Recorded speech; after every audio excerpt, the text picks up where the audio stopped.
Now, fair Hippolyta, our nuptial hour draws on apace. 4 happy days bring in another moon, but oh, methinks how slow this old moon wanes. 4 days will quickly steep themselves in night, 4 nights will quickly dream away the time. And then the moon, like a silver bow new bent in heaven, shall behold the night of our solemnities. Go, stir up the Athenian youth to merriments. Hippolyta, I woo thee with my sword and won thy love doing thee injuries. But I will wed thee in another key with pomp, with triumph, and with revelling. Happy be Theseus, our renowned duke. Thanks, good Aegeus. What's the news with thee? Full of vexation come I with complaint against my child, my daughter Hermia. Stand forth, Demetrius. My noble lord, this man hath my consent to marry her. Stand forth, Lysander. And, my gracious duke, this man hath bewitched the bosom of my child. Lysander, thou hast given her rhymes, and interchanged love tokens with my child. Thou hast by moonlight at her window sung with feigning voice verses of feigning love, and stolen the impression of her fantasy. With cunning hast thou filched my daughter's heart, turned her obedience, which is due to me, to stubborn harshness. And, my gracious duke, be it so she will not here before your grace consent to marry with Demetrius, I beg the ancient privilege of Athens. As she is mine, I may dispose of her, which will be either to this gentleman or to her death, according to our law immediately provided in that case. What say you, Hermia? Be advised, fair maid. To you, your father should be as a god, one that composed your beauties, yea, and one to whom you are but as a form in wax by him imprinted and within his power, to leave the figure or disfigure it. Demetrius is a worthy gentleman. So is Lysander. In himself he is, but in this kind, wanting your father's voice, the other must be held the worthier. I would my father looked but with my eyes. Rather your eyes must with his judgment look. I do entreat your grace to pardon me. I know not by what power I am made bold, but I beseech your grace that I may know the worst that may befall me in this case if I refuse to wed Demetrius. Either to die the death, or to abjure forever the society of men. Therefore, fair Hermia, question your desires. Know of your youth, examine well your blood, whether, if you yield not to your father's choice, you can endure the livery of a nun. For I, to be in shady cloister mewed, to live a barren sister all your life, chanting faint hymns to the cold fruitless moon. So will I grow, so live, so die, my lord, ere I will my virgin patent up unto his lordship, whose unwished yoke my soul consents not to give sovereignty. Take time to pause, and by the next new moon, the sealing day betwixt my love and me for everlasting bond of fellowship. Upon that day, either prepare to die for disobedience to your father's will, or else to wed Demetrius as he would, or on Diana's altar to protest for austerity and single life. Relent, sweet Hermia, and Lysander. Yield thy grace title to my certain right.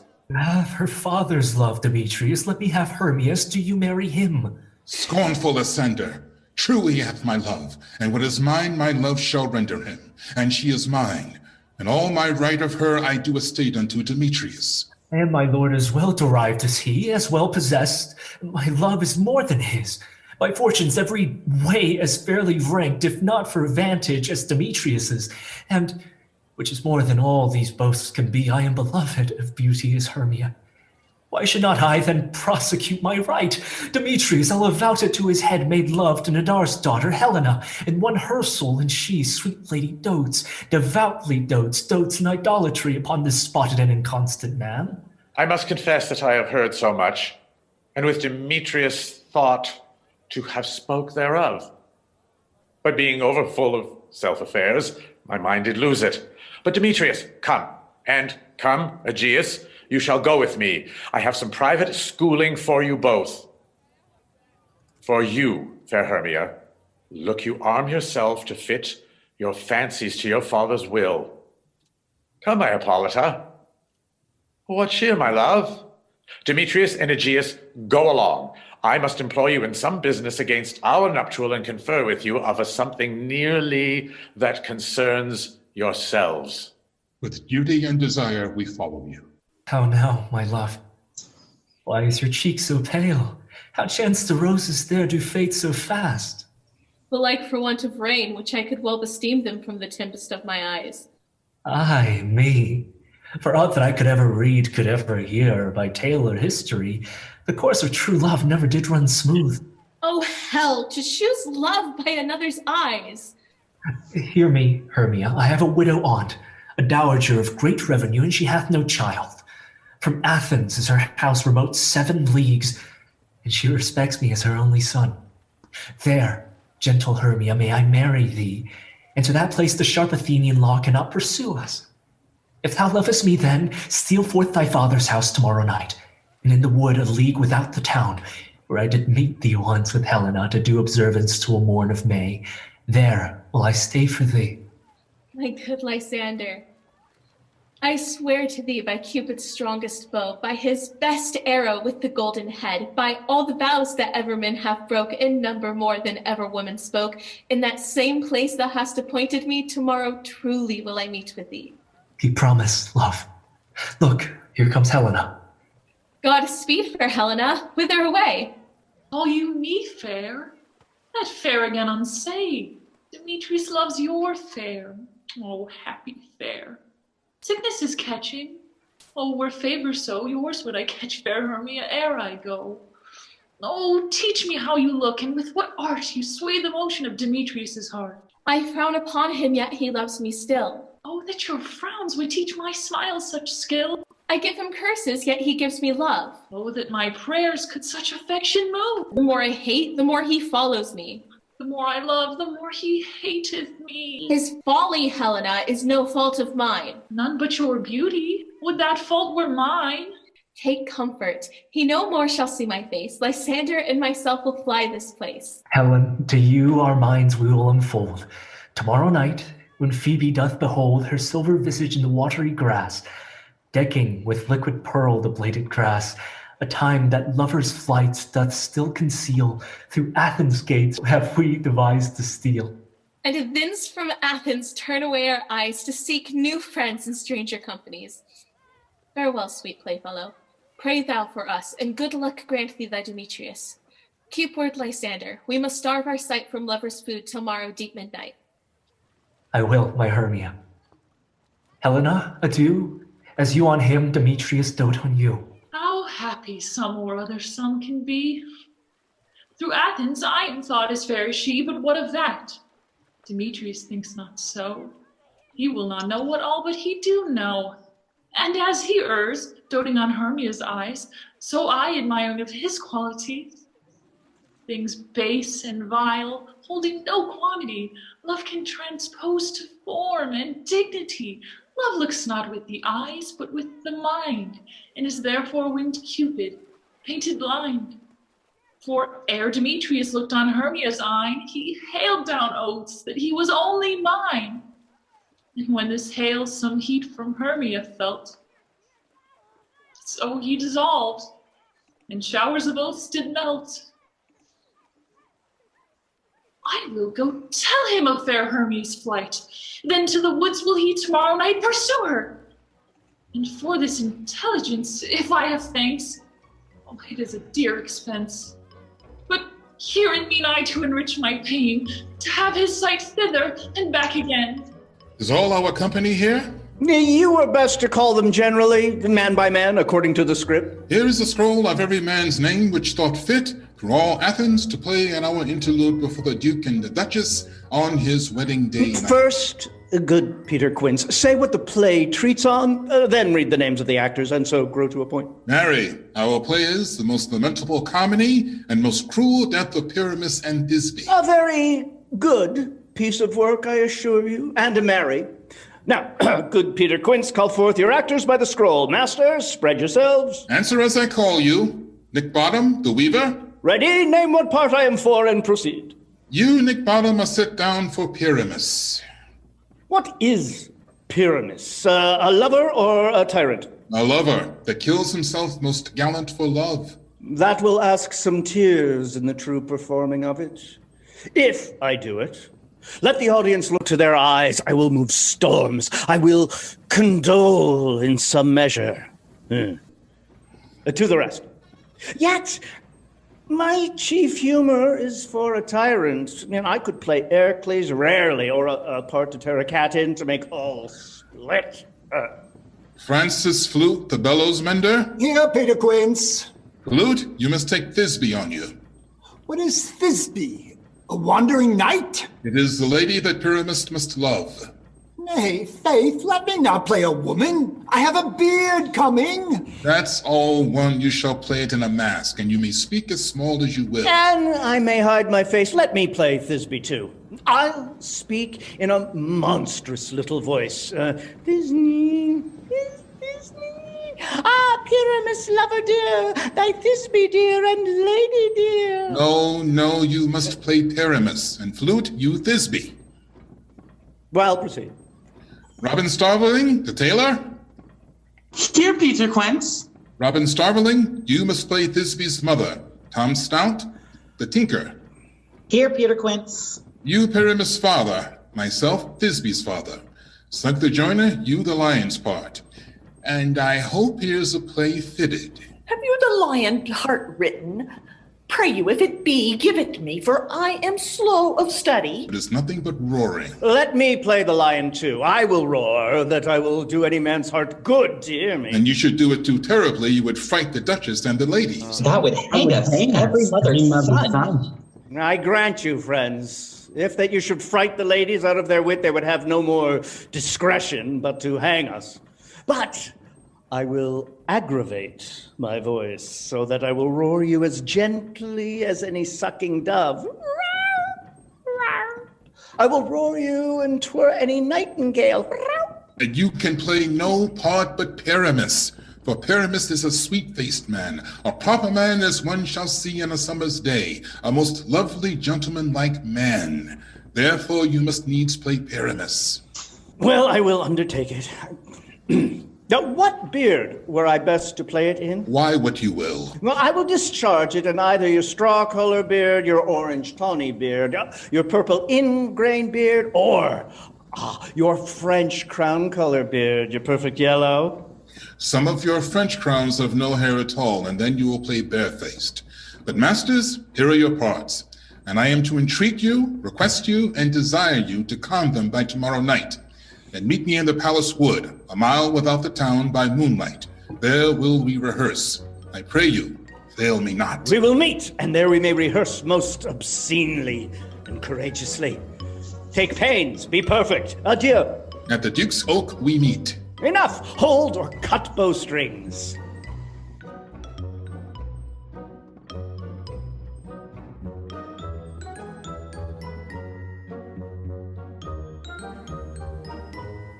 How now, spirits? Whither wander you? Over hill, over dale, through bush, through briar, over park, over pale, through flood, through fire. I do wander everywhere, swifter than the moon's sphere, and I serve the fairy queen to dew her orbs upon the green. The cowslips tall her pensioners be, in their gold coats spots you see, and those be rubies, fairy favors. In those freckles live their savors. I must go seek some dewdrops here, and hang a pearl in every cowslip's ear. Farewell, thou lava spirits, all be gone. Our queen and all our elves come here anon. The king doth keep his revels here tonight. Take heed the queen come not within his sight. For Oberon is passing fell and wrath. Because that she, as her attendant, hath a lovely boy stolen from an Indian king. Never had so sweet a changeling. And jealous Oberon would have the child knight of his train to trace the forest wild. But she perforce withholds the loved boy, crowns him with flowers, and makes him all her joy. Now they never meet in grove or green, by fountain clear or spangled starlight sheen, but they do square, that all their elves for fear creep into acorn cups and hide them there. Either I mistake your shape and your making quite, or else you are that shrewd and knavish sprite called Robin Goodfellow. Thou speakest aright. I am that merry wanderer of the night. But room fairy, here comes Oberon. And here, my mistress, would that he were gone. Ill met by moonlight, proud Titania. What jealous Oberon? Fairies, skip hence. I have forsworn his bedded company. Tarry, rash wanton, am not I thy lord? Then I must be thy lady. But I know when thou hast stolen away from fairyland, and in the shape of corn and sat all day, playing on pipes of corn and versing love to amorous Phillida. Why art thou here, come from the farthest steppe of India? But that forsooth the bouncing Amazon, your busked mistress, and your warrior love, to Theseus must be wedded. And you come to give their bed joy and prosperity. How canst thou thus, for shame, Titania, glance at my credit with Hippolyta, knowing I know thy love to Theseus? Oh, these are the forgeries of jealousy.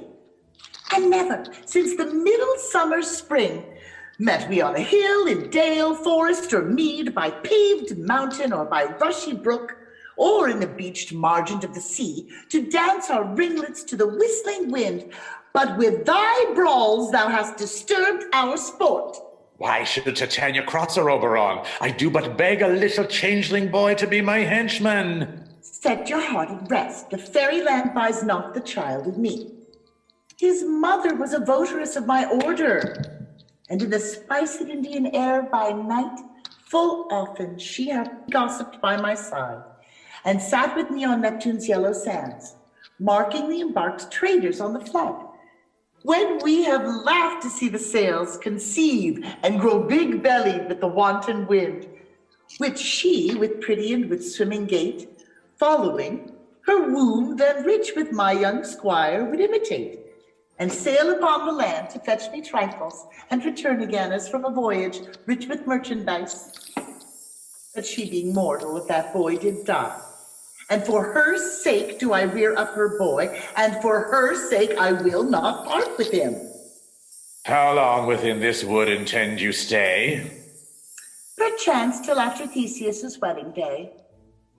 If you will patiently dance in our round and see our moonlight revels, go with us. If not, shun me, and I will spare your haunts. Give me that boy, and I will go with thee. Not for thy fairy kingdom. Fairies away. We shall chide down right if I longer stay. Well, go thy way.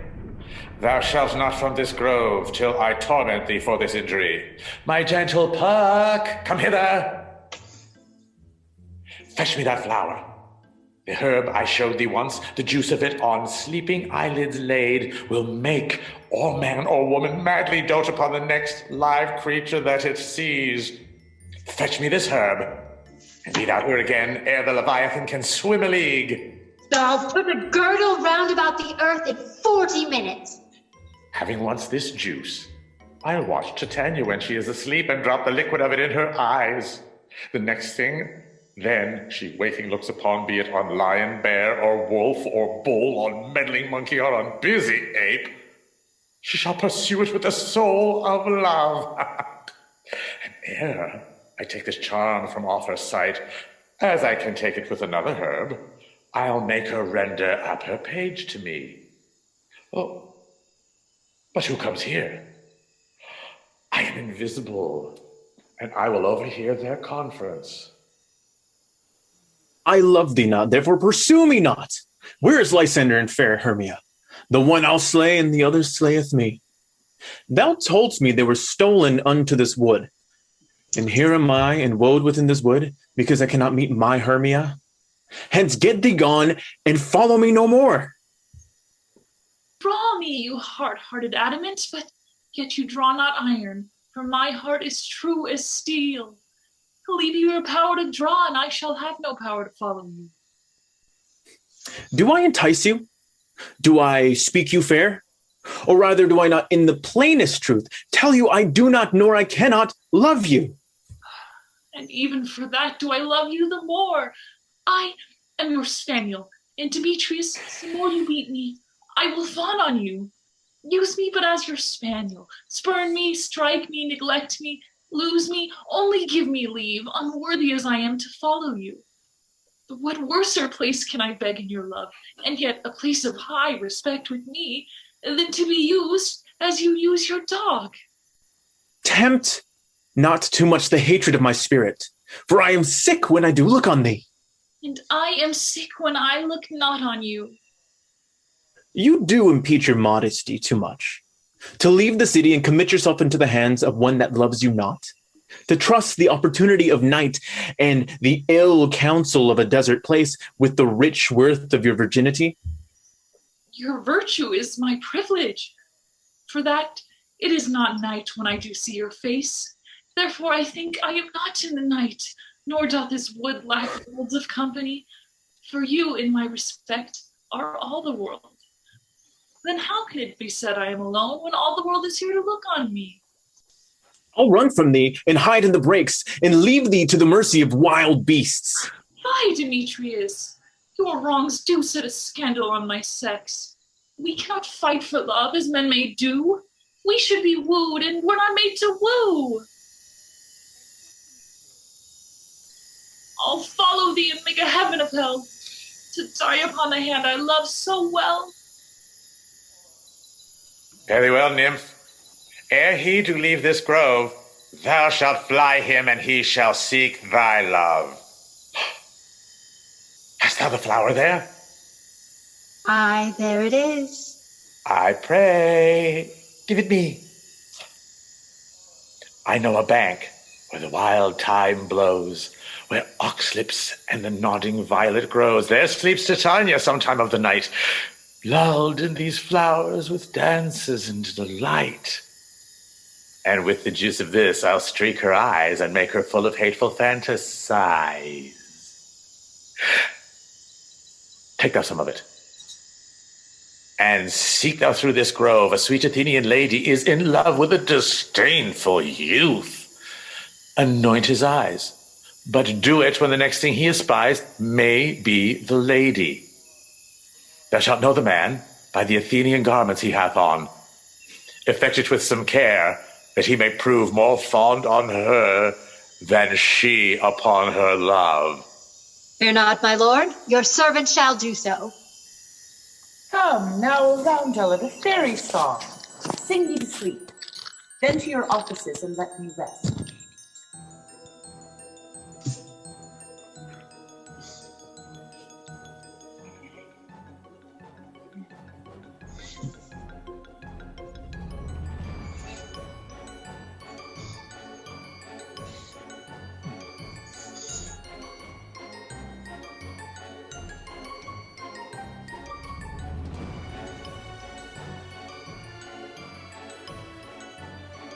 Hence, away! Now all is well. What thou seest when thou dost wake, do it for thy true love's take. Love and languish for his sake, be it ounce or cat or bear, pard or boar with bristled hair. In thy eye that shall appear when thou wakest, it is thy dear. Wake when some vile thing is near. Fair love, you faint with wandering in the wood, and to speak troth, I forgot our way. Well, rest us, Hermia, if you think it good, and tarry for the comfort of the day. Be it so, Lysander. Find you out to bed, for I upon this bank will rest my head. One turf shall serve as pillow for us both, one heart, one bed, two bosoms, and one troth.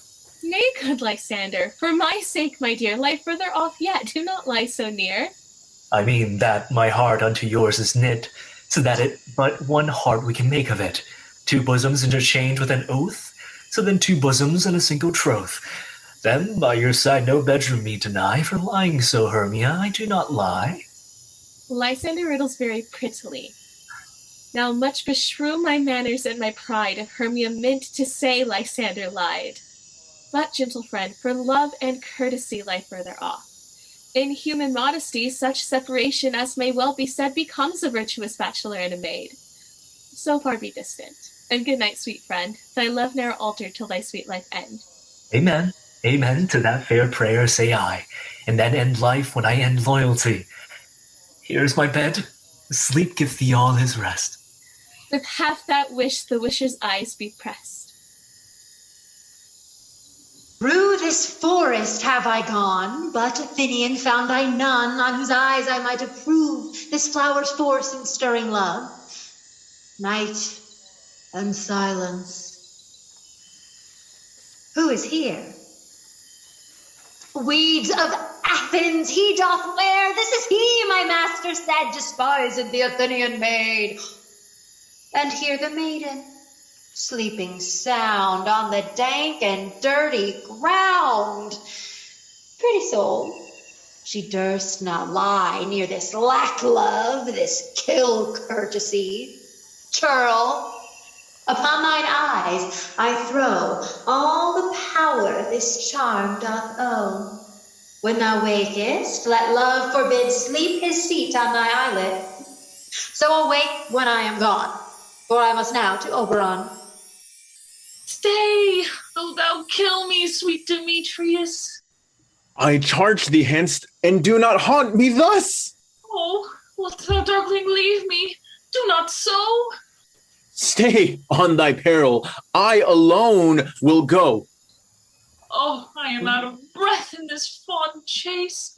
The more my prayer, the lesser is my grace.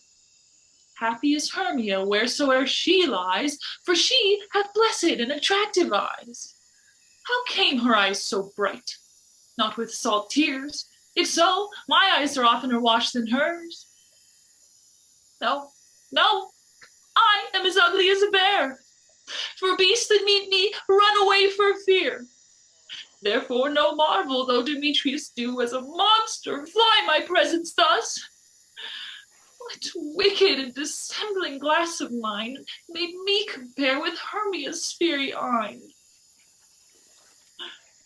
But who is here? Lysander, on the ground, dead or asleep? I see no blood, no wound. Lysander, if you live, good sir, awake! And run through fire I will for thy sweet sake. Transparent Helen, nature shows art, that through thy bosom makes me see thy heart. Where's Demetrius? Oh, how fit a word is that vile name to perish on my sword. Do not say so, Lysander. Say not so. What, though he love your Hermia? Lord, what though? Yet Hermia still loves you. Then be content. Content with Hermia? No, I do repent. The tedious minutes I with her have spent, not Hermia, but Helena, I love. Who will not change a raven for a dove? The will of man is by his reason swayed, and reason says you are the worthier made. Things growing are not ripe until their reason.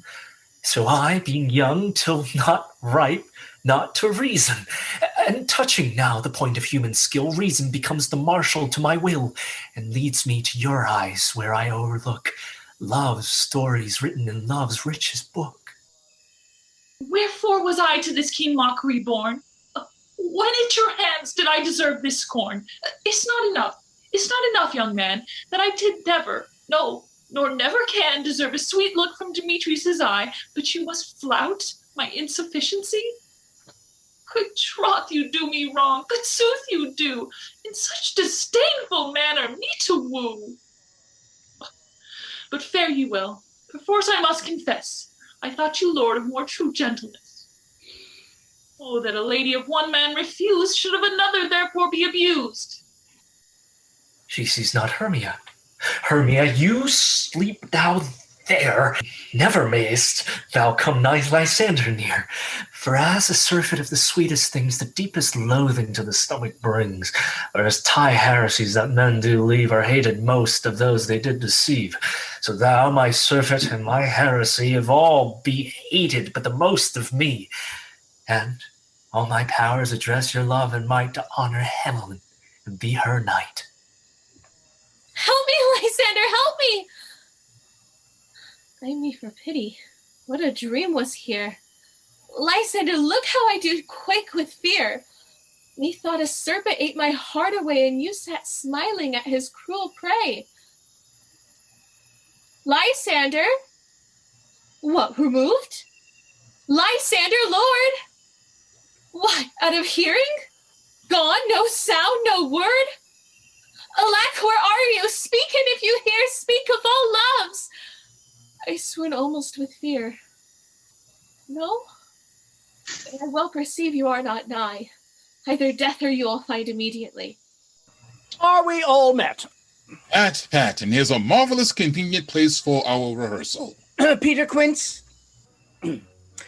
there are things in this comedy of Pyramus and Thisbe that will never please.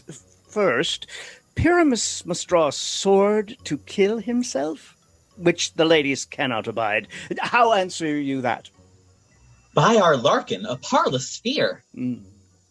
I believe we must leave the killing out when all is done. Not a whit, I have a device to make all well. Write me a prologue, and let the prologue seem to say we will do no harm with our swords, and that Pyramus is not killed indeed, and for the more better assurance tell them that I, Pyramus, am not Pyramus, but Bottom, the weaver. This will put them out of fear. Well, we will have such a prologue. Will not the ladies be afeard of the lion? I fear it, I promise you. Masters, you ought to consider with yourselves to bring in, God shield us, a lion among ladies is a most dreadful thing. Or another prologue must tell he is not a lion. Nay, you must name his name, and half his face must be seen through the lion's neck, and he himself must speak through, saying thus, or to the same defect, ladies, or fair ladies, I would wish you, or I would request you, or I would entreat you, not to fear, not to tremble my life for yours. If you think I come hither as a lion, it were pity of my life. No, I am no such thing. I am a man, as other men are. And there indeed let him name his name, and tell them plainly he is Snug the Joiner. Well, it shall be so, but there is two hard things. That is, to bring the moonlight into a chamber. For you know, Pyramus and Thisbe meet by moonlight. Doth the moon shine the night we play our play? A calendar. A calendar. Look in the almanac. Find out moonshine. Find out moonshine. Oh, yes, it doth shine that night. Why? Then may you leave a casement of the great chamber window where we play open, and the moon may shine in at the casement. Aye, or else one must come in with a bush of thorn and a lantern and say he comes to disfigure or to present the person of moonshine. Then there is another thing. We must have a wall in the great chamber. For Pyramus and Thisbe, says the story, did talk through the chink of a wall. You can never bring in a wall. What say you, Bottom? Some man or other must present wall, and let him have some plaster or some loam or some rough cast about him to signify wall, and let him hold his fingers thus, and through that cranny shall Pyramus and Thisbe whisper.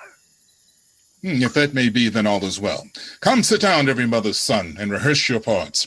Pyramus, you begin. When you have spoken your speech, enter into that break, and so everyone according to his cue. What hempen homespuns have we swaggering here, so near the cradle of the fairy queen? Speak, Pyramus. Thisbe, stand forth. Thisbe, the flowers of odious savors, sweet. Odors. Odors, savors, sweet. So hath thy breath, my dearest Thisbe dear. But hark, a voice. Stay thou but here a while, and by I will to thee appear. Stranger Pyramus than e'er played here. Must I speak now? Aye, marry, you must, for you must understand he goes for to see a noise that he heard, and is to come again. Most radiant Pyramus, most lily-white of hue, of color like the red rose on triumphant briar, most brisky juvenile and eke most lovely Jew, as truest horse that yet would never tire, I'll meet thee, Pyramus, at Ninny's tomb. Ninus tomb, man, why you must not speak that yet? That you answer to Pyramus. You speak all your part at once, cues and all. Pyramus, enter, your cue is past, it is never tire. Ooh, as true as horse, this yet would never tire. If I were fair, Thisbe, I were only thine. Oh, monstrous.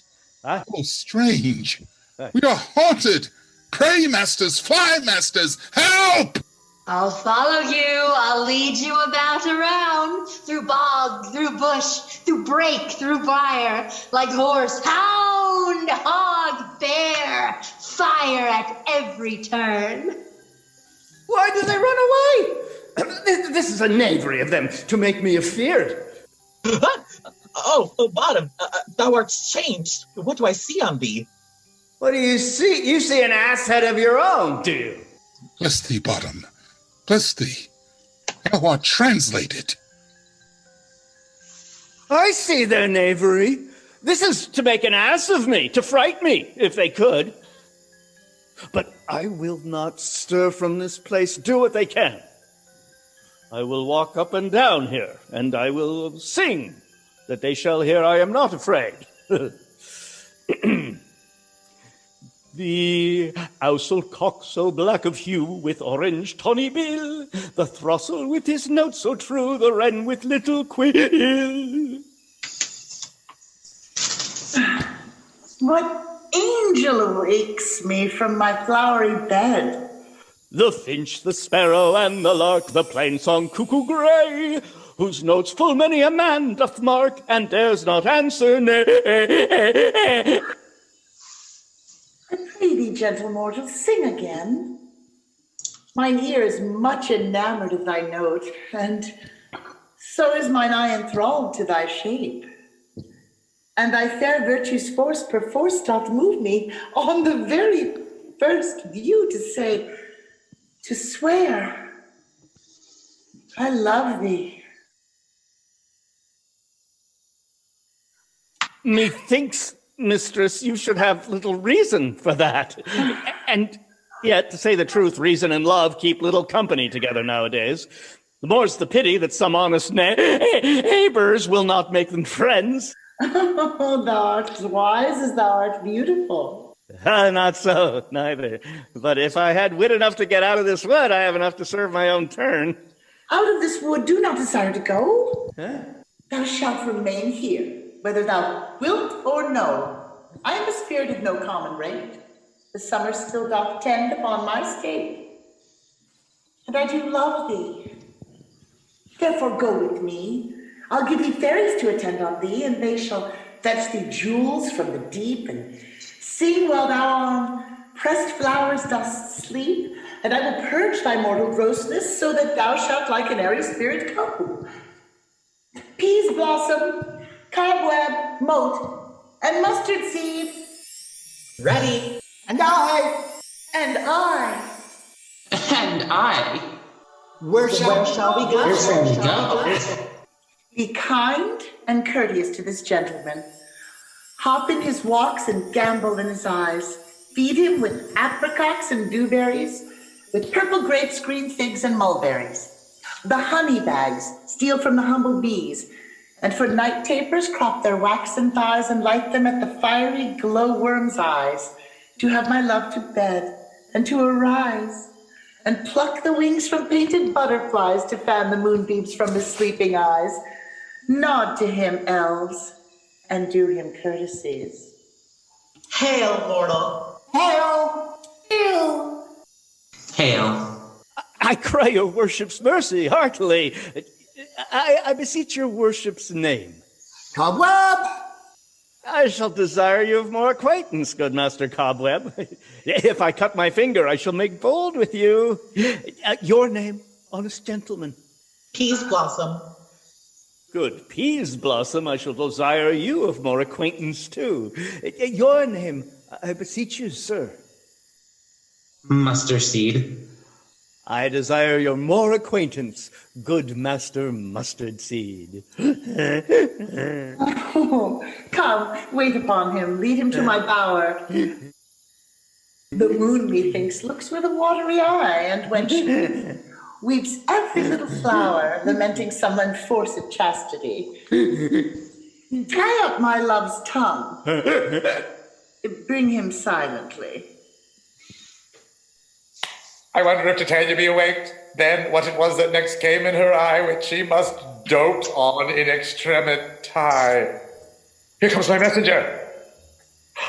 How now, man, spirit, what night rule now about this haunted grove? My mistress with a monster is in love.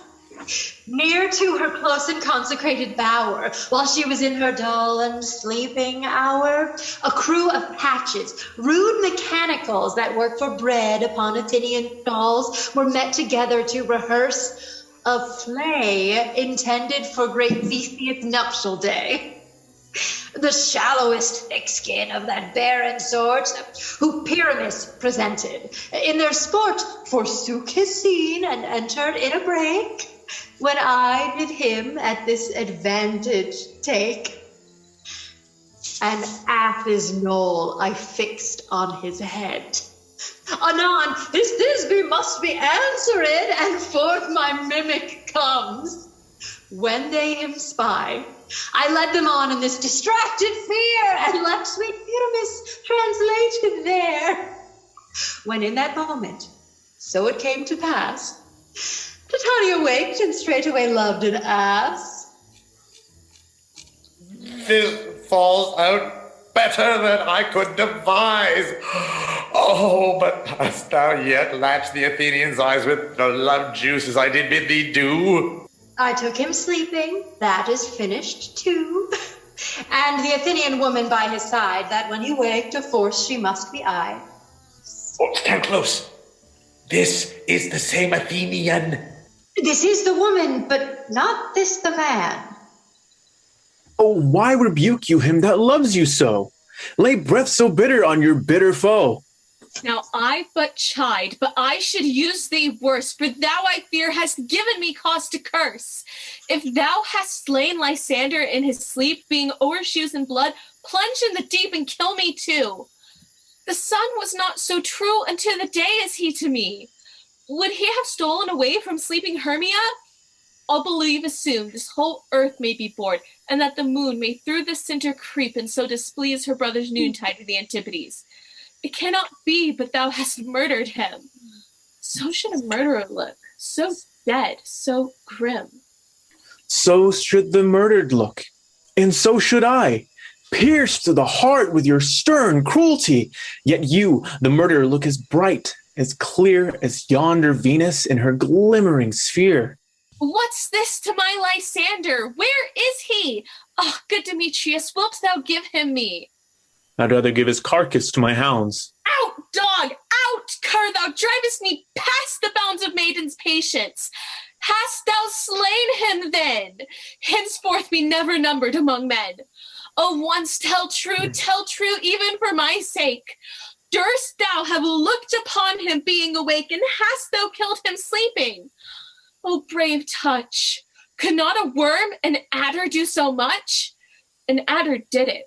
For with doubler tongue than thine, thou serpent, never adder stung. You spend your passion on a misprized mood. I am not guilty of Lysander's blood, nor is he dead, for aught I can tell. I pray thee, tell me then that he is well.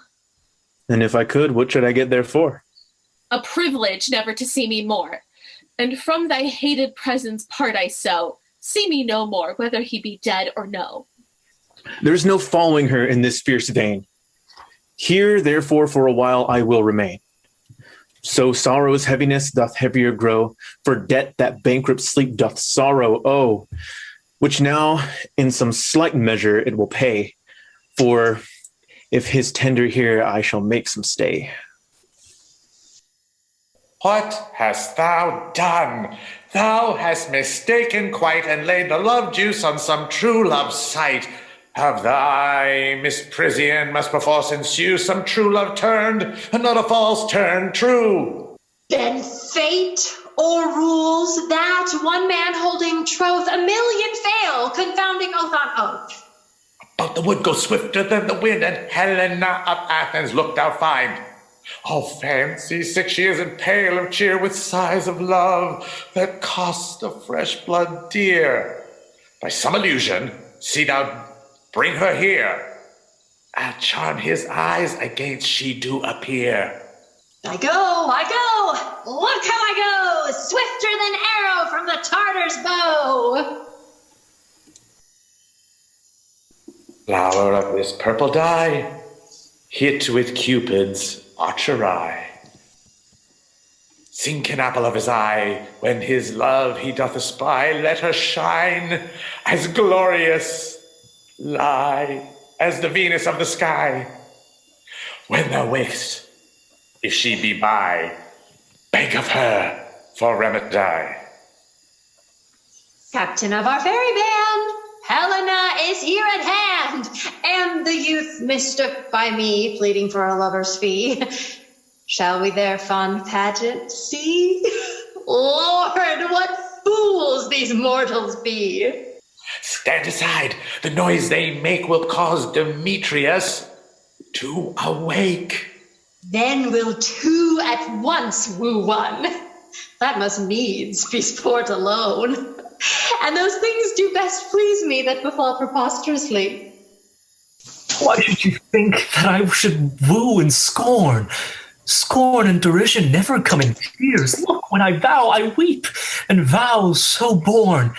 In their nativity all truth appears. How can these things in me seem scorn to you, bearing the badge of faith to prove them true? Do advance your cunning more and more. When truth kills truth, oh devilish holy fray. These vows are Hermia's. Will you give her o'er? Weigh oath and you will nothing weigh. Your vows to her and me put in two scales will even weigh, and both as light as tails. I had no judgment when to her I swore. Nor none in my mind, now you give her o'er. Demetrius loves her, and he loves not you. Oh, Helen, nymph, goddess, perfect, divine. To what, my love, shall I compare thine eyne? Crystal is muddy. Oh, how ripe and show thy lips, those kissing cherries tempting grow. That pure congealed white high Taurus snow fanned with the eastern wind turned to a crow when thou holdst up thy hand. Oh, let me kiss this princess of pure white, this seal of bliss. Oh, spite! Oh, hell! I see you were all bent to set against me for your merriment. If you were civil and knew courtesy, you would not do me thus much injury. Can you not hate me, as I know you do, but you must join in souls to mock me too? If you were men, as men you are in show, you would not use a gentle lady so, to vow and swear and super praise my parts, when I am sure you hate me with your hearts. You both are rivals and love Hermia, and now both rivals to mock Helena. A trim exploit, a manly enterprise, to conjure tears up in a poor maid's eyes with your derision. None of noble sort would so offend a virgin, and export a poor soul's patience, all to make you sport. You are unkind, Demetrius, be not so. For you love Hermia, this you know I know, and here, with all goodwill, with all my heart, in Hermia's love I yield you up my part, and yours of Helena to me bequeath, whom I do love and will till my death. Never did mockers waste more idle breath. Lysander, keep thy Hermia. I will none. If e'er I loved her, all that love is gone. My heart to her, but as guest-wise sojourned, and now to Helena it is home returned, there to remain. Helen, it is not so. Thou art not by mine eye, Lysander, found. Mine ear, I thank it, brought me to thy sound. But why unkindly didst thou leave me so? Why should he stay, whom love doth press to go? What love could press Lysander from my side? Lysander's love that would not let him bide. Fair Helena, who more engilds the night than all you fiery O's and eyes of light. Why seekest thou me? Could not this make thee know the hate I bear thee made me leave thee so? You speak not as you think. It cannot be. Lo, she is one of this confederacy. Now I perceive they have conjoined all three to fashion this false sport in spite of me. Injurious Hermia, most ungrateful maid, have you conspired? Have you with these contrived to bait me with this foul derision? Is all the counsel that we two have shared, the sisters' vows, the hours that we have spent, when we have chid the hasty-footed time for parting us? Oh, is it all forgot? All school days' friendship, childhood innocence? And will you rent our ancient love asunder to join with men in scorning your poor friend? It is not friendly, 'tis not maidenly. Our sex, as well as I, may chide you for it, though I alone do feel the injury. I am amazed at your passionate words. I scorn you not. It seems that you scorn me. Have you not sent Lysander, as in scorn, to follow me and praise my eyes and face? And made your other love, Demetrius, who even but now did spurn me with his foot, to call me goddess, nymph, divine and rare, precious, celestial? Wherefore speaks he this to her he hates? And wherefore doth Lysander deny your love, so rich within his soul, and tender me, forsooth, affection? But by your setting on, by your consent. What, though I be not so in grace as you, so hung upon with love, so fortunate, but miserable most to love unloved? This you should pity rather than despise. I understand not what you mean by this. I do persever, counterfeit sad looks, make mouths upon me when I turn my back, wink each at other, hold the sweet chest up. This sport, well carried, shall be chronicled. If you have any pity, grace, or manners, you would not make me such an argument. But fare ye well, 'tis partly my own fault, which death or absence soon shall remedy. Stay, gentle Helena, hear my excuse. My love, my life, my soul, fair Helena. Oh, excellent. Wait, do not scorn her so. If she cannot entreat, I can compel. Thou canst compel no more than she entreat. Thy threats have no more strength than her weak prayers. Helen, I love thee. By my life I do. I swear by that which I will lose for thee, to prove him false that says I love thee not. I say I love you more than he can do. If thou say so, withdraw and prove it too. Quick, come. Lysander, where to tends all this? Away, you carbuncle. No. He'll seem to break loose. Take on as you would follow, but yet come not. You are a tame man. Go. Hang off, thou cat, thou burr, vile thing. Let loose, or I will shake thee from me like a serpent. Why have you grown so rude? What change is this, sweet love? I love. Out, tawny Tartar, out. Out, loathed medicine, hated potion, hence. Do you not jest? Yes, sooth, and so do you. Demetrius, I will keep my word with thee. I would I had your bond, for I perceive that you have a weak bond that holds you. I'll not trust your word. What, should I hurt her, strike her, kill her dead? Although I hate her, I'll not harm her so. What, can you do me greater harm than hate? Hate me? Wherefore? Oh me, what news, my love? Am not I Hermia? Are not you Lysander? I am as fair now as I was erewhile. Since night you loved me, yet since night you left me. Why then you left me, oh the gods forbid in earnest, shall I say? Aye, by my life, and never did desire to see thee more. Therefore be out of hope, of question, of doubt, be certain, nothing truer, 'tis no jest, that I do hate thee and love Helena. Oh me. You juggler! You canker blossom! You thief of love! What, have you come by night and stolen my love's heart from him? Fine, faith. Have you no modesty, no maiden shame, no touch of bashfulness? What, will you tear impatient answers from my gentle tongue? Fie, fie! You counterfeit, you puppet, you! Puppet? Why so? Aye, that way goes the game. Now I perceive that she hath made compare between our statures. She hath urged her height, and with her personage, her tall personage, her height forsooth, she hath prevailed with him.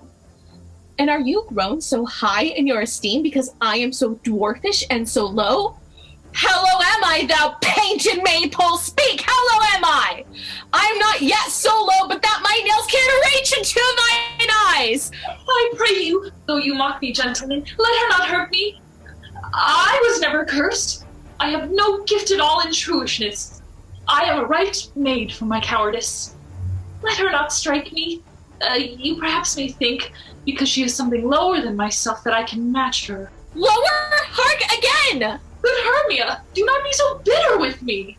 I evermore did love you, Hermia, did ever keep your counsels, never wronged you. Save that in love unto Demetrius I told him of your stealth unto this wood. He followed you, for love I followed him, but he hath chid me hence and threatened me to strike me, spurn me, nay, to kill me too. And now, so you will let me quite go to Athens while I bear my folly back and follow you no further. Let me go. You see how simple and how fond I am? Why, get you gone. Who is that hinders you? A foolish heart. That I leave here behind. What with Lysander? With Demetrius! Be not afraid, she shall not harm thee, Helena. No, sir, she shall not, though you take her part. Oh, when she's angry, she's keen and shrewd. She was a vixen when we went to school, and though she be but little, she is fierce. Little again? Nothing but low and little. Why will you suffer her to flout me thus? Let me come to her. She gone, you dwarf, you minimus, hinderest not, grass maid, you bead, you acorn. You are too officious, in her behalf that scorns your services. Let her alone. Speak not of Helena, take not her part, for if thou dost intend never so little show of love to her, thou shalt abye it. Now she holds me not.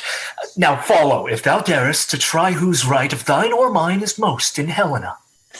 Follow? Nay, I'll go with thee, cheek by jowl. You, mistress. All this coil is long of you. Nay, go not back. I will not trust you. I no longer stay in your cursed company.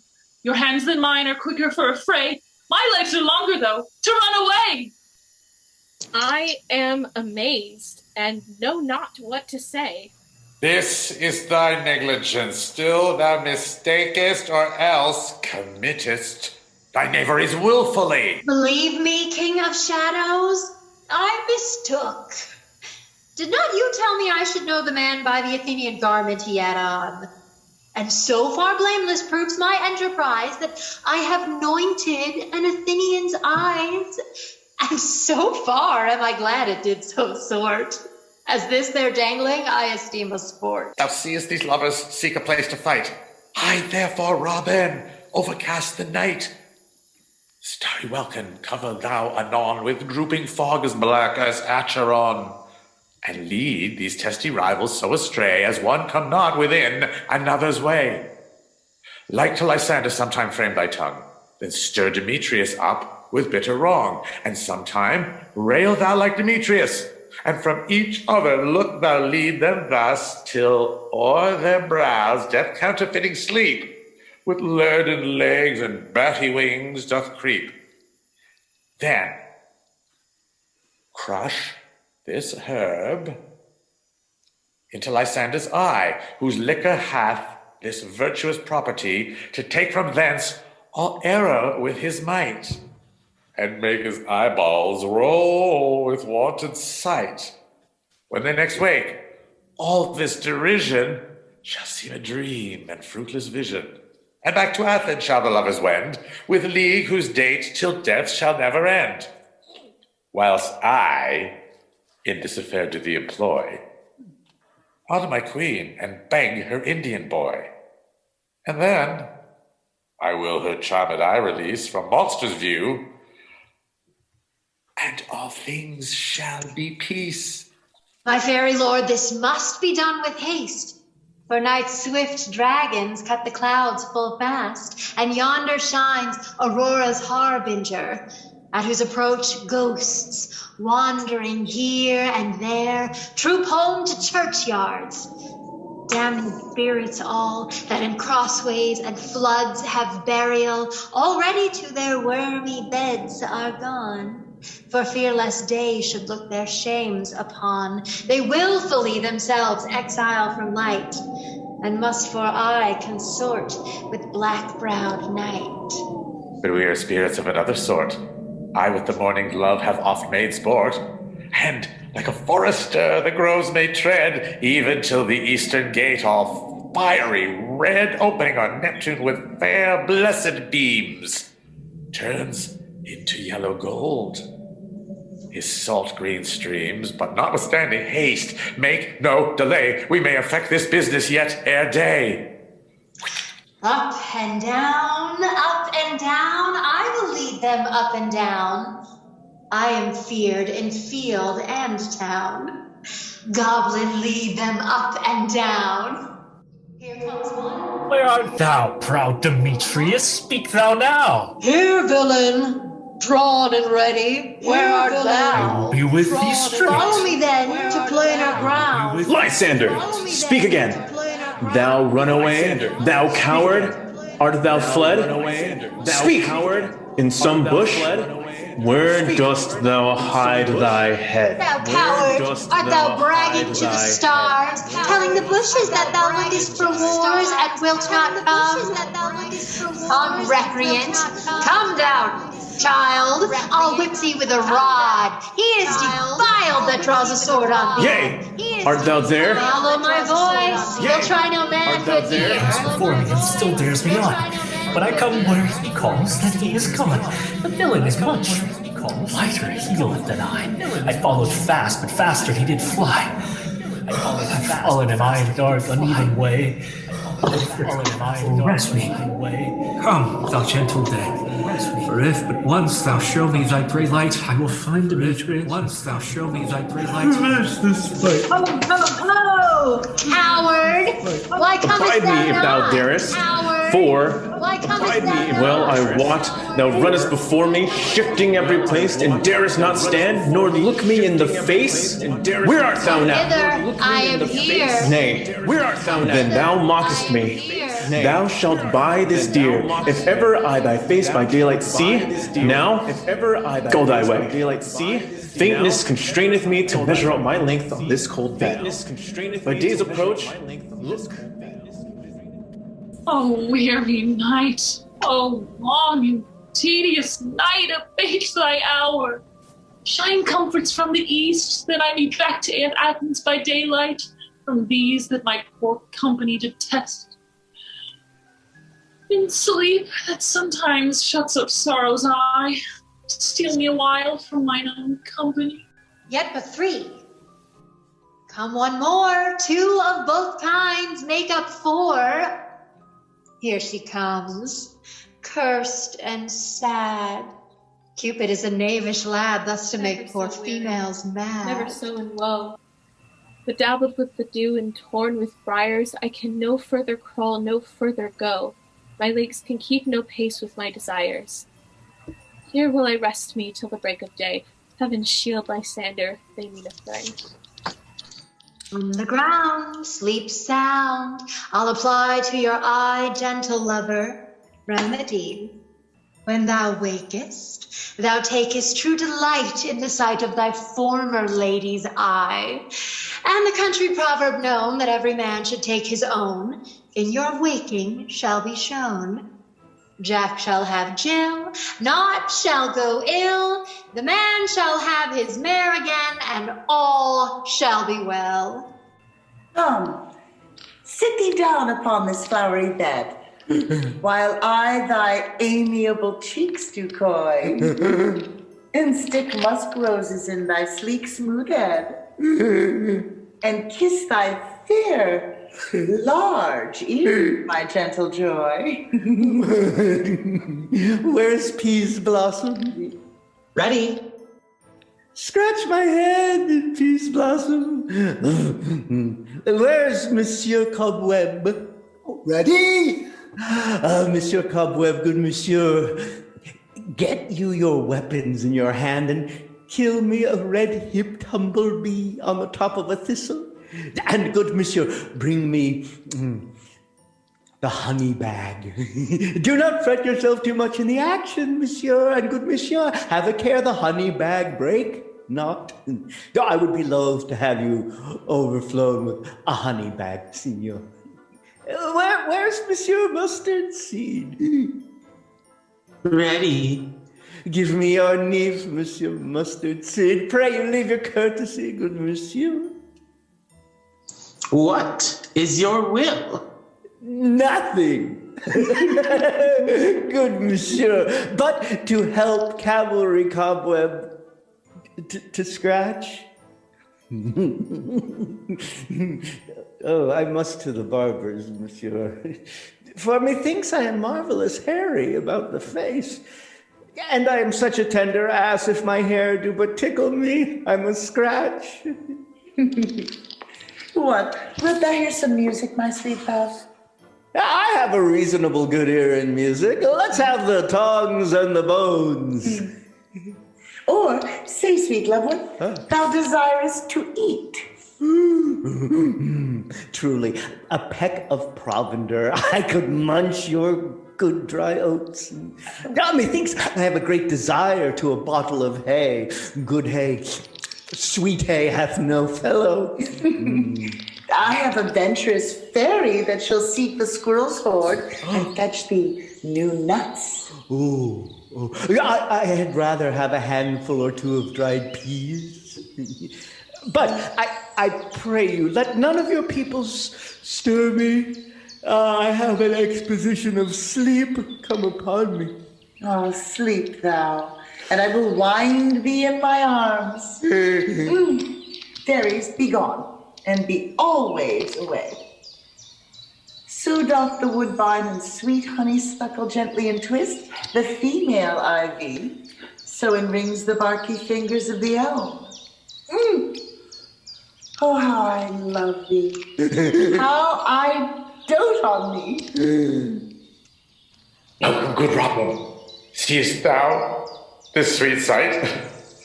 Her dotage now I do begin to pity, for meeting her of late behind the wood, seeking sweet favors from this hateful fool, I did upbraid her and fall out with her, for she his hairy temples then had rounded with a coronet of fresh and fragrant flowers.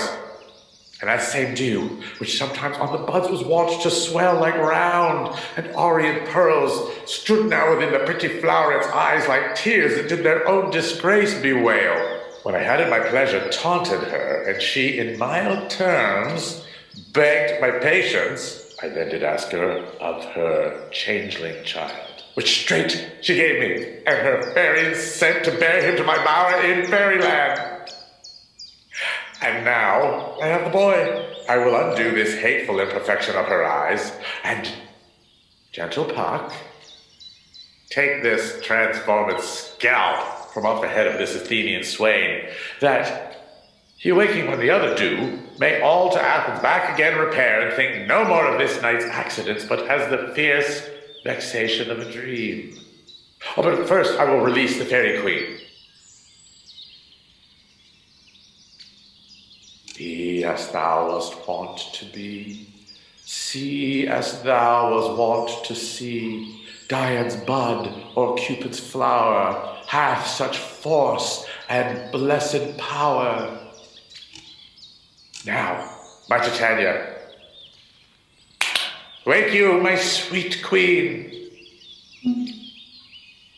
My Oberon, what visions have I seen? Methought I was enamored of an ass. Realize your love. How came these things to pass? Oh, how mine eyes do loathe this visage now. Silence a while. Robin, take off this head. Titania, music call, and strike more dead than common sleep of all these five the sense. Music, ho! Music such as charmeth sleep. Now when thou wakest, with thine own fool's eyes peep. Sound music. Come, my queen, take hands with me, and rock the ground whereupon these sleepers be. Now Now thou and I are new in amity, and will tomorrow midnight solemnly dance in Duke Theseus's house triumphantly, and bless it to all fair prosperity, where shall the pairs of faithful lovers be wedded with Theseus all in jollity. Fairy king, attend and mark. I do hear the morning lark. Then, my queen, in silence sad, trip we after the night's shade. We the globe can compass soon, swifter than the wandering moon. Come, my lord, and in our flight tell me how it came this night that I sleeping here was found with these mortals on the ground.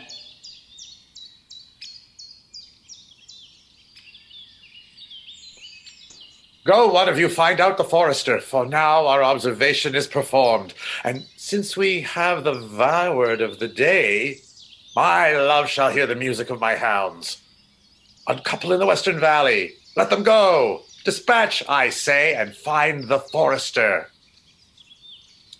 We will, fair queen, up to the mountain's top, and mark the musical confusion of hounds and echo in conjunction. Was with Hercules and Cadmus once, when in a wood of Crete, they bayed the bear with hounds of Sparta. Never did I hear such gallant chiding. For besides the groves, the skies, the fountains, every region near seemed all one mutual cry. I never heard so musical a discord. Oh, such sweet thunder. My hounds are bred out of the Spartan kind, so flued, so sanded, and their heads are hung with ears that sweep away the morning dew. Crook-kneed and dewlap like Thessalian bulls, slow in pursuit, but matched in mouth like bells, each under each. A cry more tunable was never hullawed to, nor cheered with horn, in Crete, in Sparta, nor in Thessaly. But judge when you hear. Soft. What nymphs are these? My lord, this is my daughter here asleep. And this Lysander, this Demetrius this Helena, old Nada's Helena. I wonder if they're being here together. No doubt they rose up early to observe the rite of May, and hearing our intent, came here in grace our solemnity. But speak, Aegeus, is not this the day that Hermia should give answer of her choice? It is, my lord. Go, bid the huntsmen wake them with their horns. Good morrow, sweet friends. St. Valentine is past. Pardon, my lord. I pray you all, stand up. I know you two are rival enemies. How comes this gentle concord in the world, that hatred is so far from jealousy, that sleep by hate and fear no enmity? My lord, I shall reply amazedly. Half asleep, half waking, but as yet I swear I cannot truly say how I came here. But as I think for truly what I speak, and now do I think to think me, so it is. I came with Hermia hither. Our intent was to be gone from Athens, where we might, without the peril of the Athenian law. Enough, my lord. You have enough. I beg the law upon his head.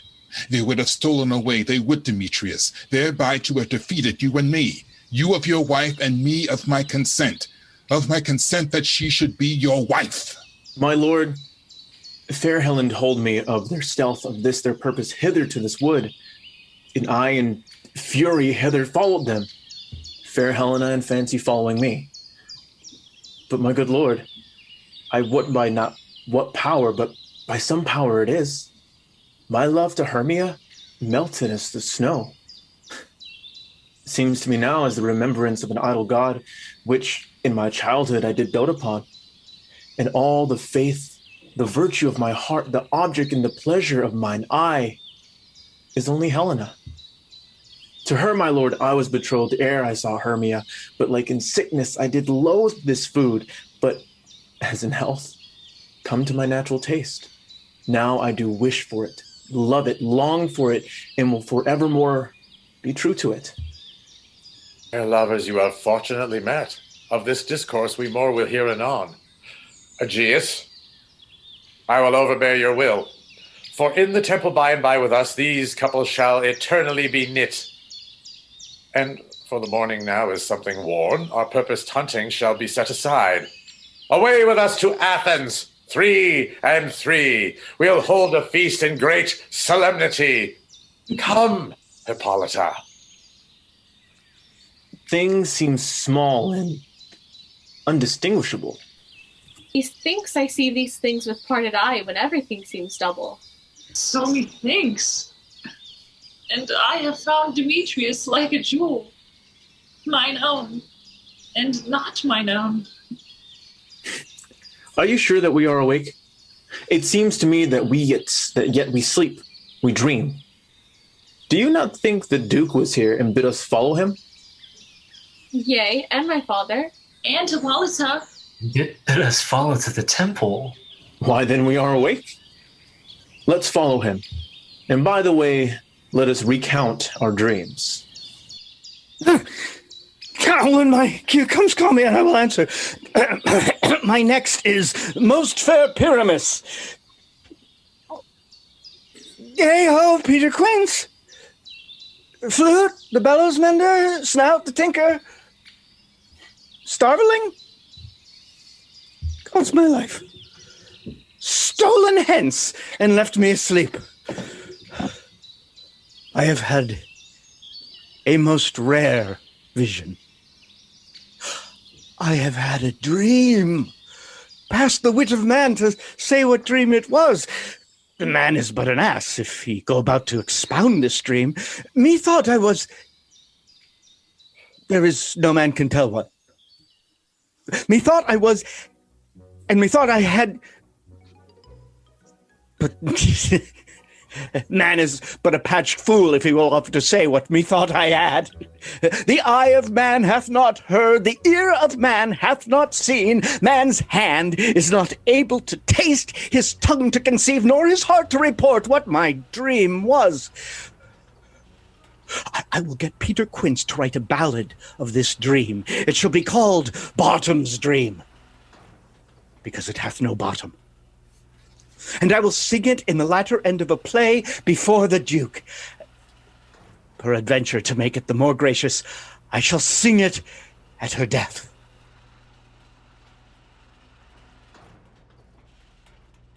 Have you sent to Bottom's house? Is he come home yet? He cannot be heard of. Out of doubt, he is transported. If he come not, then the play is marred. It goes not forward, doth it? It is not possible. You're not a man in all Athens able to discharge Pyramus but he. No, he had simply the best wit of any handicraft man in Athens. Yea, and the best person too. He is a very paramour for a sweet voice.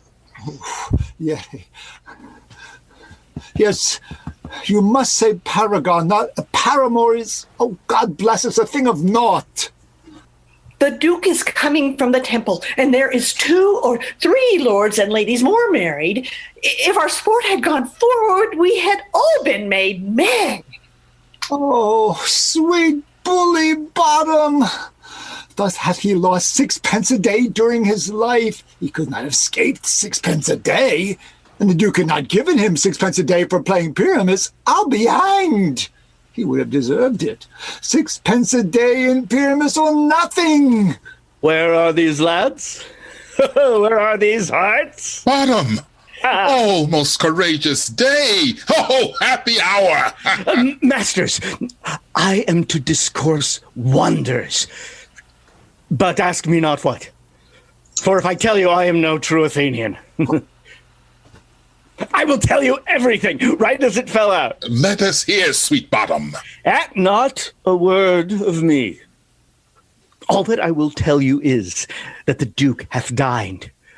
Get your apparel together, good strings to your beards, new ribbons to your pumps. Meet presently at the palace, every man look o'er his part, for the short and the long is, our play is preferred.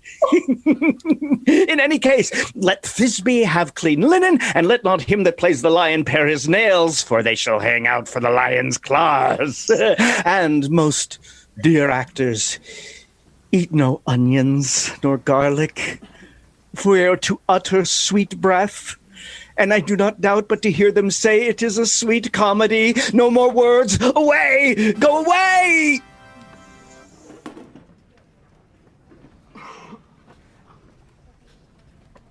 Tis strange, my Theseus, what these lovers speak of. More strange than true. But all the story of the night told over, and all their minds transfigured so together, more witnesseth than fancy's images, and grows to something of great constancy. But howsoever, strange and admirable. Oh, here come the lovers, full of joy and mirth. Joy, gentle friends, joy, and fresh days of love accompany your hearts. Then to us, waiting your royal walks, your board, your bed. Come now, the mask. But if we offend, it is with our goodwill, that you should think we come not to offend, but with goodwill. To show our simple skill, that is the true beginning of our end. Consider then, we come but in despite. We do not come as minding to contest you. Our true intent is all for your delight. We are not here, of that you should here repent you. The actors are at hand, and by their show you shall know all that you are like to know. This fellow doth not stand upon points. He hath read his prologue like a rough colt. He knows not the stop. A good moral, my lord. It is not enough to speak, but to speak true. Indeed, he hath played on his prologue like a child on a recorder, a sound, but not in government. His speech was like a tangled chain, nothing impaired but all disordered. Oh, who is next? Gentles, perchance you wonder at this show, but wonder on, to truth make all things plain. Let lion, moonshine, wall, and lovers twain at large discourse, while here they do remain. I wonder if the lion be to speak. No wonder, my lord.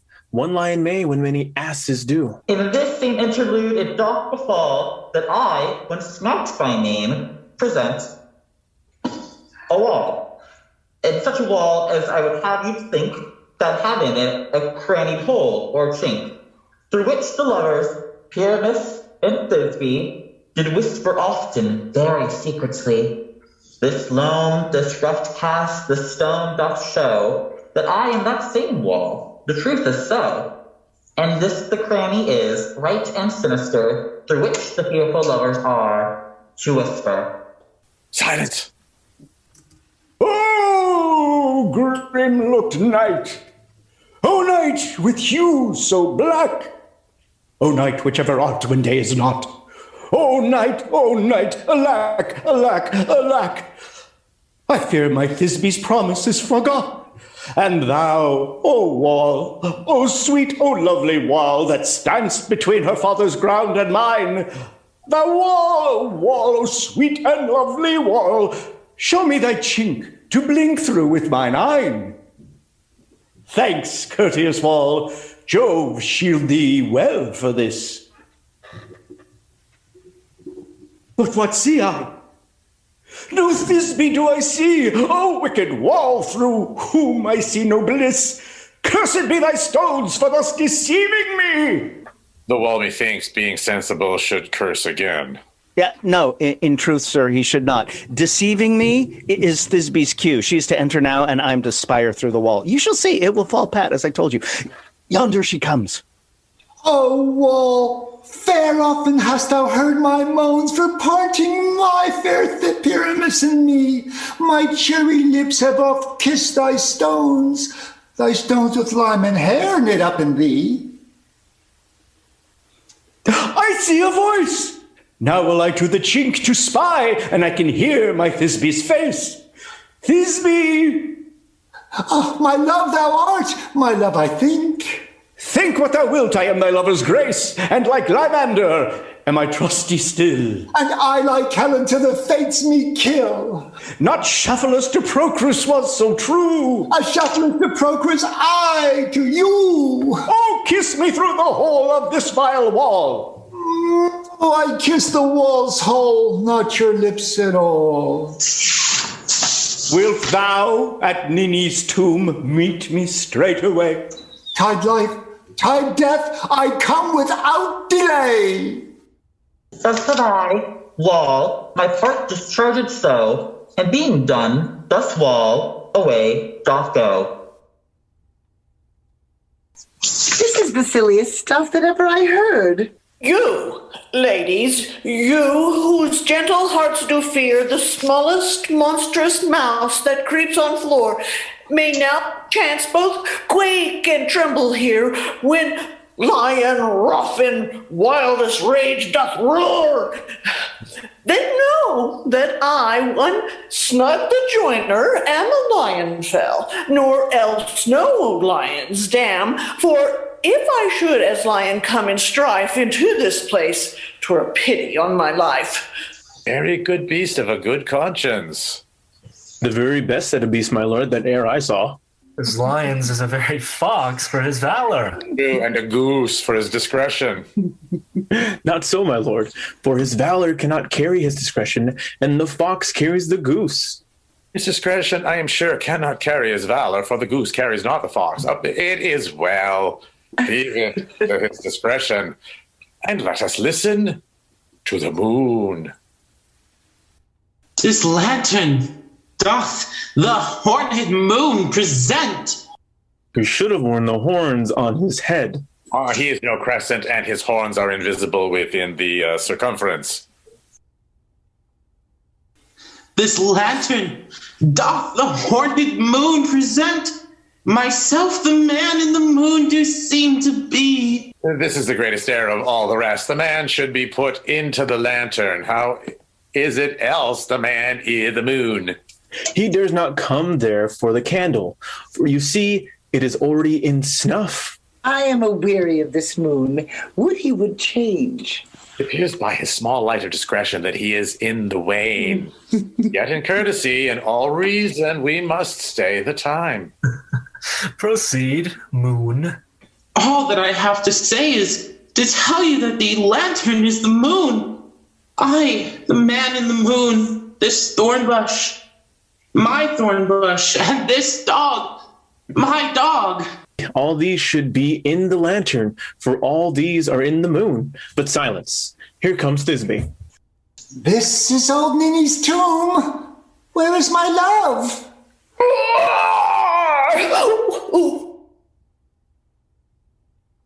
Well roared lion. Well run, Thisbe. Well shown moon, truly.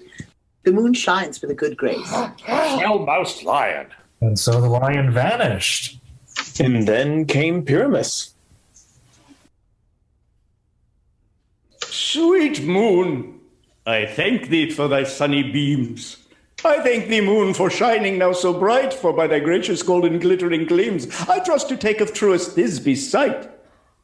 But stay, oh spite, but mark, poor knight, what dreadful dole is here. Eyes, do you see?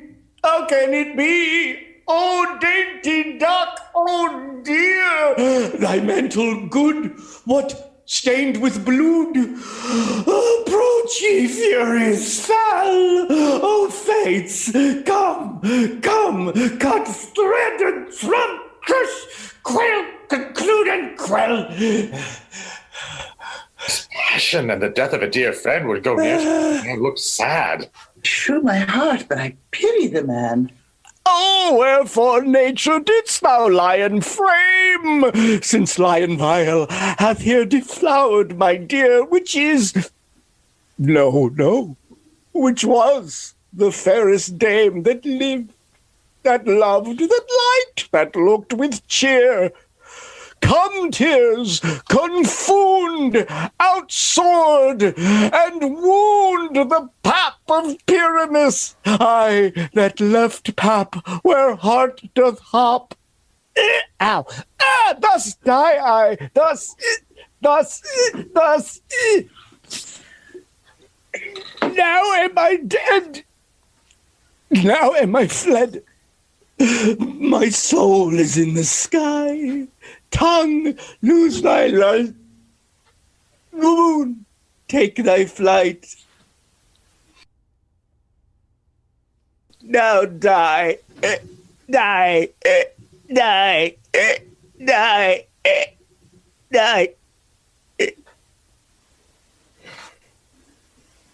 No die, but an ace for him, for he is but one. Less than an ace, man, for he is dead, he is nothing.